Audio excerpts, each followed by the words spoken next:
A 7-game road trip in Texas to open the season for the Purdue baseball team, and a successful trip as well. 4 victories, including the finale of the trip against number 11 Oregon State.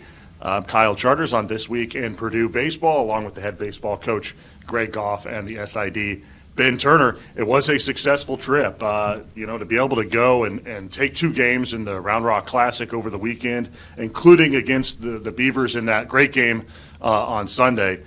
Man, you've got to feel good about how your team competed. Even, in a couple of those losses, too, had some opportunities maybe to get even another win.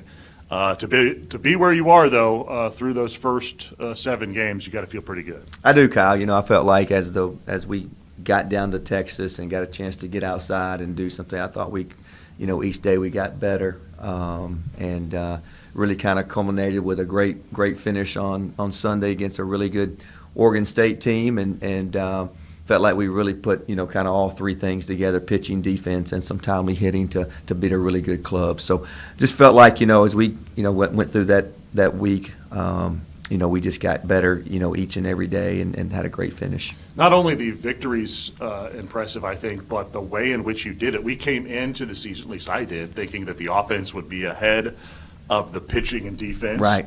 But you go through 7 games, and it really was the pitching and defense that in a lot of ways carried your team through the 10-day trip.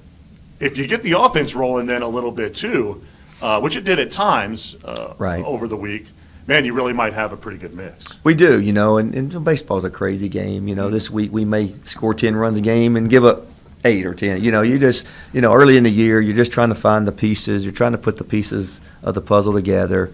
And so, it's just, it is what it is. The first, to me, those first 3 weekends are opportunities for us to kind of learn our team and grow, see who can do it when the lights come on and who can't do it when the lights come on. So I thought Coach Newman and our P staff did a really good job of throwing strikes. And to me, the biggest thing that I thought going into it for losing the amount of players that we did in the infield last year, we lost some really good players in the infield. For us to solidify that with a freshman at short, and a transfer at third, and a JUCO guy at second, and even CJ didn't play at first very often. So to replace all 4 of those guys and to say we're fielding what we have been, really pleased with that. Mm-hmm. Yeah, you read the next question on the sheet here, that the infield really was the strength of the team in many ways on the trip, along with the starting pitching on the weekends. But you got to start with Weston Boyle at shortstop. To plug a freshman in there, first time a true freshman had started an opener for Purdue since Ben Nissel in 2018. Yep. And he's doing it at shortstop, arguably the most important position on the field. Right. And he hit 2. He hit plenty. Team high 13 hits. 8 RBIs, a walk-off, only 1 error. I mean, talk about hitting the ground running for an 18-year-old. Yeah, he's been great. He's just great composure. Been well coached, been raised the right way, and just handles it. You would not know looking at our club, been around our team, who was Western Boyle or anything. So really proud of how he's handled all that. But Sam Flores over at third has been really good. And Dylan Drake has been solid at second, and CJ's been awesome at first base. So that was the biggest question mark going into it, and those guys have did a really good job with it so far. More as well as anybody, pitching and defense. That's right. It not only wins you games, but it keeps you in games, too. That's right. And the combination of those two, especially like we said, when you're feeling things out early on in the season, makes a big difference. CJ is going to be the guest on the show today. Yep. What he did at first base, I thought, kind of settling things down. He made a huge pick on a double play Sunday against Oregon State, but man, did he hit 2. He did. And those 2 home runs were both no-doubters that he hit. An OBP over 500, so he was on base a ton as well. Yep. 12 hits overall on the trip. And we saw early on, at least, what he's capable of. Last year was a little bit up and down based on the hamate injury and missing all of March. Right. What he did at Western Michigan in a big way in 2024. And we saw a glimpse of it again, what he's capable of, a game changer in the middle of the lineup. He is, Ben. I tell you, it's fun to watch him. Every time he comes up, and you just feel good about something great's fixing to happen. And I just can't say just his combination of his dedication, his hard work, his commitment.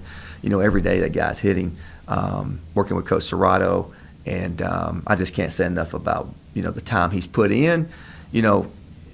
it's awesome when you reap the benefits of what you've sown a little bit, and really proud for him. And he kind of makes that offense go. If we can get some guys on base in front of him, it's fun. Good things are going to happen. Zach Erdman had a great game against Portland in Game 2 for you after you guys lost the opener to the Pilots. I mean, what a comeback game for you guys. Had to be a little bit of a downer there in the opener, but to come back and get the Saturday and Sunday games down in Sugarland, certainly a big comeback. Erdman was great, 8 innings, no runs, just 3 hits allowed, 7 strikeouts. Jarvis Evans was great on Sunday against Oregon State. He retired 14 in a row. Sort of the highlights, I think, of the 2 weekends, the weekend starters. But if you added the numbers up, 30 strikeouts, 9 walks, over 35 and 2/3 innings, just a 4+ ERA. Those 2 guys were the highlights, but pretty solid pitching all around from the starters. We have, Kyle, that's been really good for us. I think it all starts with Cole, on Fridays and setting the tone, throwing strikes. He's a strike thrower. And so, I think it starts with him. And then, Zach has been really, really good for us, his 2 outings. And then, Jarvis, I think the first outing, the wind was blowing out.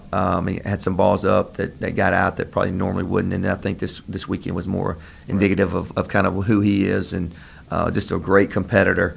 That, again, Sunday, we talk about it all the time, being mental toughness Sunday. It's you got the opportunity to win a series, you got an opportunity to sweep somebody, you got an opportunity to, if you hadn't played well, to win a game of the series. And so, he brings a lot to the table on Sundays. Sometimes with a bullpen, it's more about the outs you get, right, than the total numbers at times, because there are some big spots the guys have to pitch in. And certainly you had some guys step up over the last week. Jackson Greer had a big week. Thomas Howard gave you 6+ innings, a shutout in 3 appearances. Jake Kramer with some good outings as well, including a win and a save. Just you had some guys really step up in some really critical spots in games that really shut the door on your opponents. We did, and I think that says a lot. Coach Newman's did a great job with our pitching staff, just keeping them composed. I mean, a lot of those guys, that's the great thing about playing the schedule we've played so far, is that, there haven't been many pitches thrown that we had a huge lead. Every pitch has been like, you got to make pitches. And so,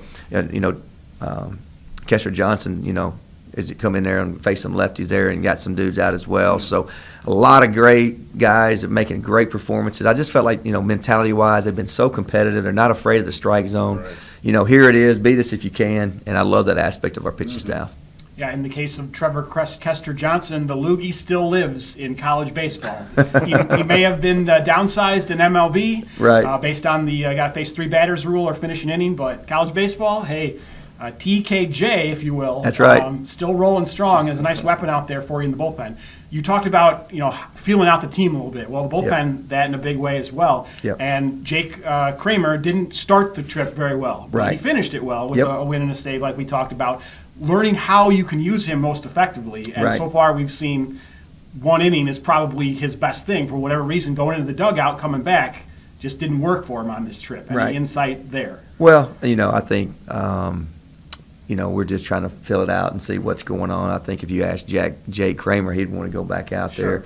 So I think, the first outing, I think the emotions were really high, and I think he's starting to settle in and pitch, and he's a strike thrower. He, walks some guys early on, and it's just getting comfortable out there, to be honest with you. It's a new situation for him and for a number of those guys. And so I think the more comfortable he continues to be, he definitely will continue to be a guy for us at the end of the game. One of the fun things about watching the weekend in Round Rock was how many guys played in those games for us. Yes. You went deep in the bench all 3 days. We went deep. And especially Friday and Saturday, 20 players played in both of those games. 16 guys had a plate appearance against Southern Miss on Friday. Yes. And you used 6 pitchers against Baylor. I was like, man, everybody's getting a chance out there. No doubt. It makes the great team wins, especially Saturday. Sunday obviously was a good team win as well. Right. But to find that right mix, that's where you earn your check, I guess. And no doubt. The other thing I would say on top of that is the outfield. You're still trying to figure out exactly what that combination is going to be, while the infield does feel, at least for now, pretty settled. It does, and again, there's some guys that's got off to good starts. There's some guys that hadn't, and, baseball, you just got to stay at it. It's a game of failure. you just got to keep at it, and that's why we start each week 0-0, and my emphasis this week is just let's be better this week than we were last week. Let's continue to improve on the things we do well, and we'll work the outfield situation will work itself out, and we got some great options. And the great thing about this team is we do have a lot of options, and if somebody's not maybe performing the way they need to, then we have somebody who can come off the bench. We had a lot of huge pinch hits this trip that were huge for us. Jimmy Dion had some big hits early in the series. I can't say enough. Quincy came in and got down a couple of big bunts for us.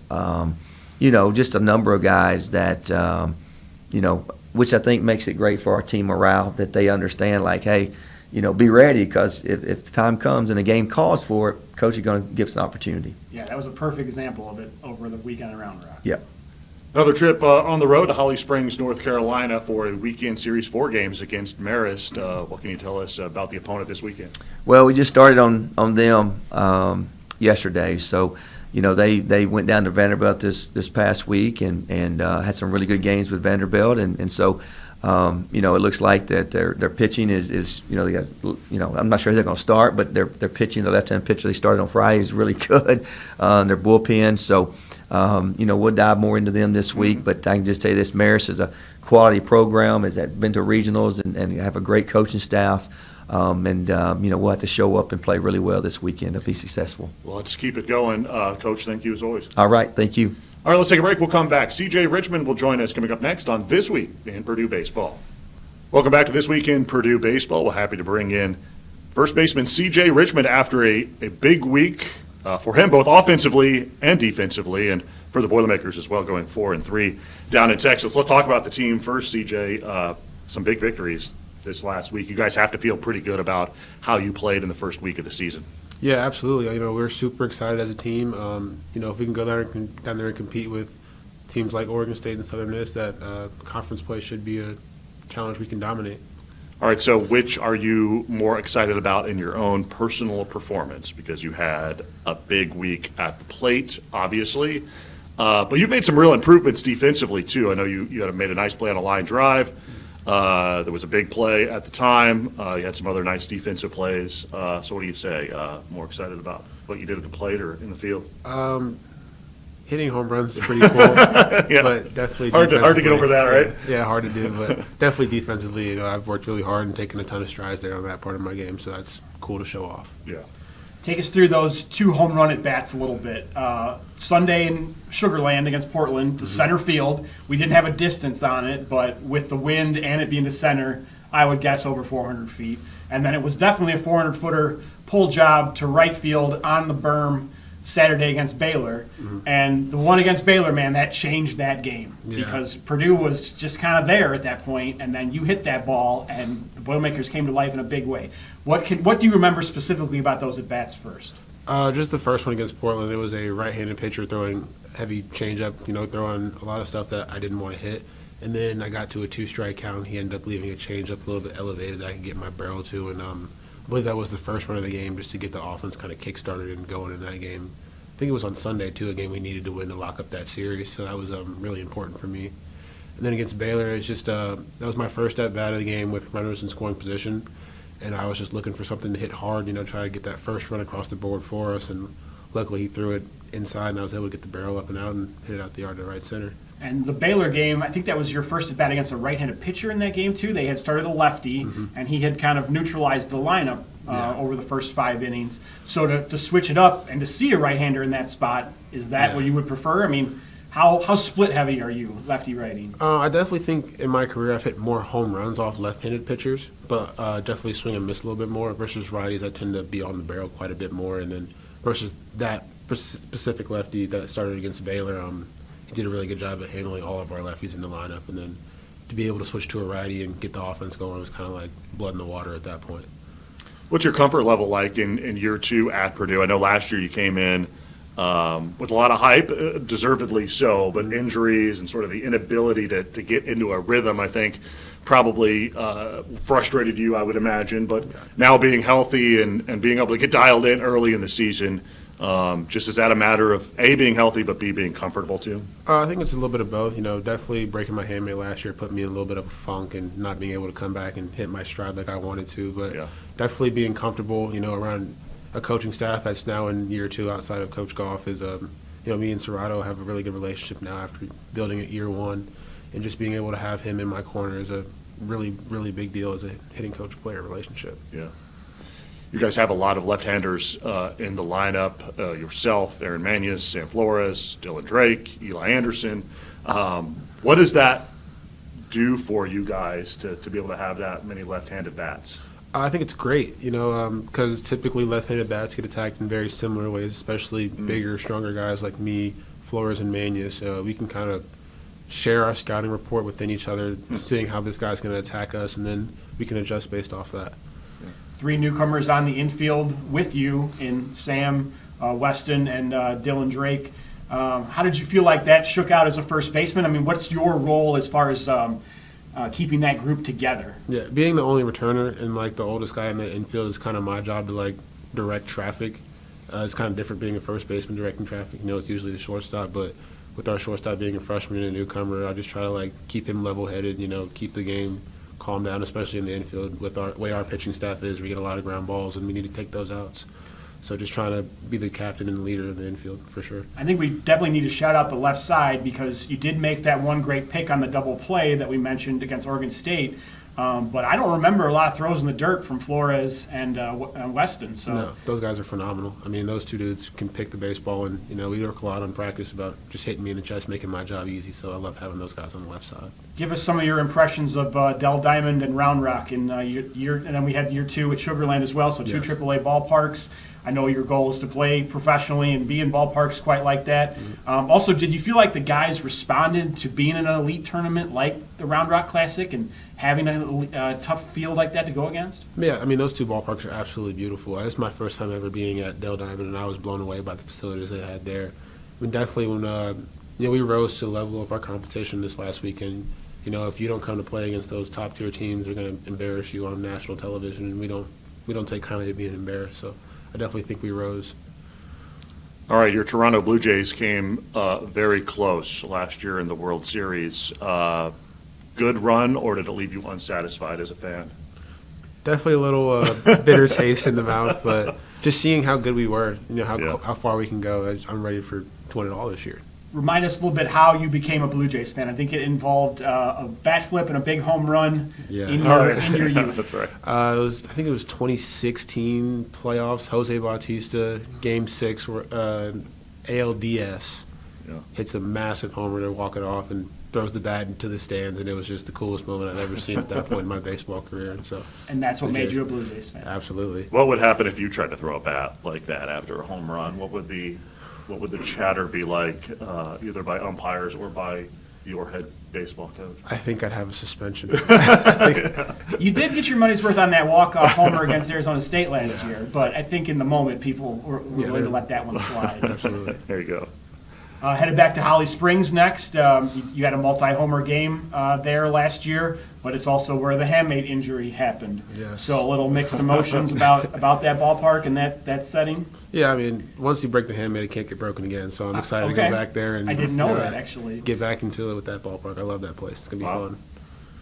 Just how do you keep momentum going this weekend? Obviously, big series, 4 games against Marist. Then you come home for some early March games after that. But I think the goal has got to be especially after this start, you put yourselves in a position that you've got some big early season victories, and now you just have to try to build upon that. Yeah, I mean, we're just going to do what we do. The expectation hasn't changed. We're going to come out and play boiler baseball and stay within ourselves and play our small game and drive in runs when we can. And we just got to pitch and play defense, and that's never going to take a day off with us. Yeah.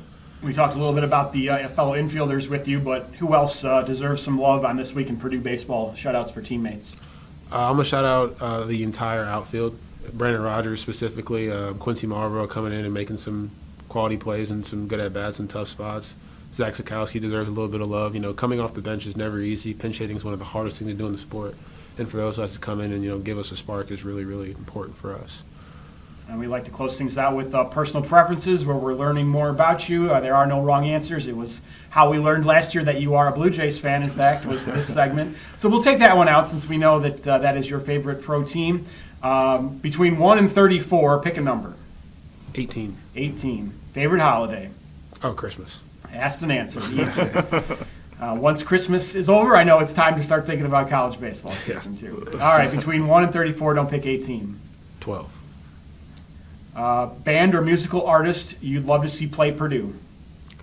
Morgan Wallen. Interesting choice. Okay. Where would he? Slater Hill, Elliott Hall Music. Where would he? Ross Aid. I mean, we probably need to put him in Ross Aid. Yeah, Ross He'd Aid fill would it be up, pretty too. fun. Okay, last one. Between 1 and 34, don't pick 12. Don't pick 18. 21. 21. Your number. Favorite dessert? Oh, chocolate chip cookies. Easy. Standard. I Yes. like it. Very good. Well, hey, CJ, appreciate your time as always. Great first 7 games of the season, and let's keep it going in Holly Springs. Sounds good. All right, that'll do it for this week. We'll be back with a podcast again next week. Look for those midweek drops at PurdueSports.com and on our social media channels as well. All right, that'll do it for us.